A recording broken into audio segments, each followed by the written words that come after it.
Hey guys, welcome back to the channel. I'm Nefertiti Gold, and today we're going to be talking about this guy here. Sometimes things don't go right. Always shipping when it don't go right. Maybe you should give it just one try. Maybe let's give it just one try. One try, one try.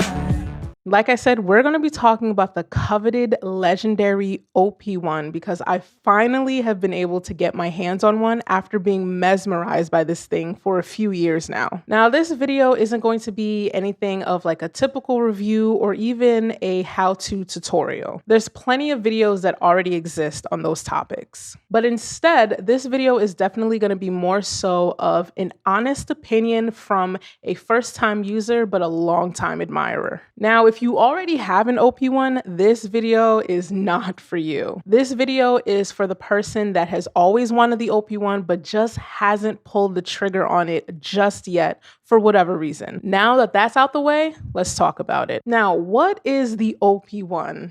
Really? Now, we could say that it is a super portable, high-end digital synth, but the truth is, this thing is a status symbol. And there's no denying that this is a status symbol because as soon as the OP-1 made a quick appearance in one of my IG reels, I definitely had some comments mentioning the OP-1. I even had a friend text me about it, surprised that I even had one in my possession. Now, why exactly is this thing a status symbol? Well, in my very humble opinion, it just comes down to the mere fact that this shit is expensive. It's super unique, super specialized, super niche, and expensive. But just like me, I know that there's plenty of people out there who are wondering, is it really worth the price? However, before I answer that question, if you're finding value in this video, go ahead and hit that like button and slap up that subscribe. You know the vibes. Now, when it comes to the OP-1, the biggest consideration that should be the deciding factor here is your budget. Because when you really think about it, do you absolutely feel comfortable spending well over $1,000 on a unit that is known to have a few limitations compared to other synths in the same price category? Let's face it, when it comes to a brand new OP-1, last I checked, it was $1,400 on the Teenage Engineering website.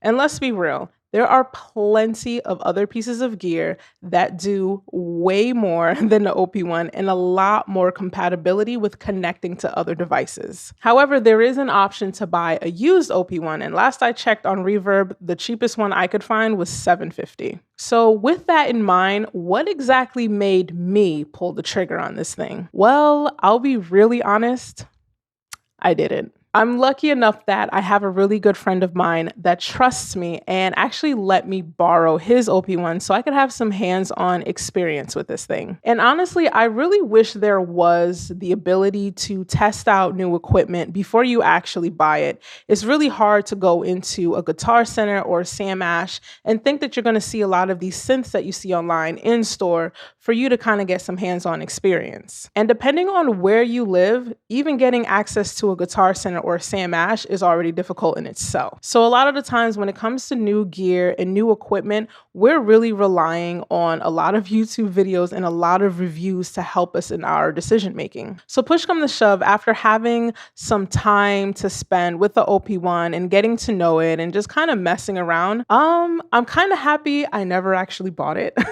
I just feel like it's such a niche item that compared to some of the other hardware synths that I do have, I feel like it would be more of a hassle to try to fit this into what I have going on already. Now, of course, if needed, you can always buy adapters and make it work. But honestly, I'm really tired of buying a bunch of adapters to like link things into other things just to have things work. Now, don't get me wrong. I still really like this unit because of its form factor and how super portable it is. And if that's something that you're looking for, then maybe the OP-1 is right up your alley. Or if you're a producer that really prefers more so of a DAW-less setup, then of course the OP-1 will definitely be appealing to you as well. And even for those that are looking for that DAW-less setup, there are other options that are way less than getting the OP-1. For example, the Cobalt 5S from Moto Electronics is definitely a great beginner synth or beginner entry to getting into hardware synths. Now, it's not as small as the OP-1. You can't necessarily put it in your pocket.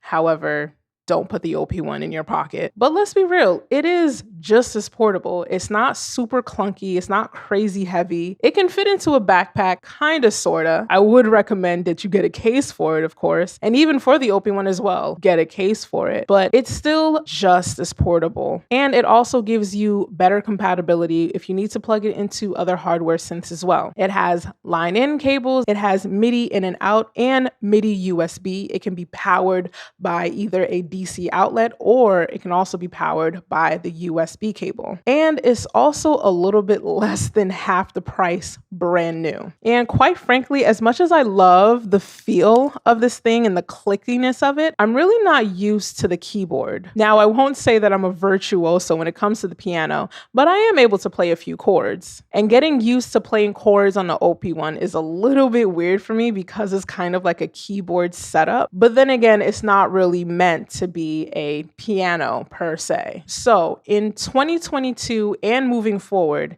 is the OP-1 worth it? Personally, I would say no, but if you have the means to get it and you still very much want it, go for it. Life is way too short and you deserve to enjoy things. And those are my honest opinions on the OP-1. I am really grateful that my friend Thomas allowed me to borrow his and let me get a feel for it. Now, if you've enjoyed the video, leave a like, subscribe to the channel, and hit that bell notification for future videos. And I'll see you guys next time.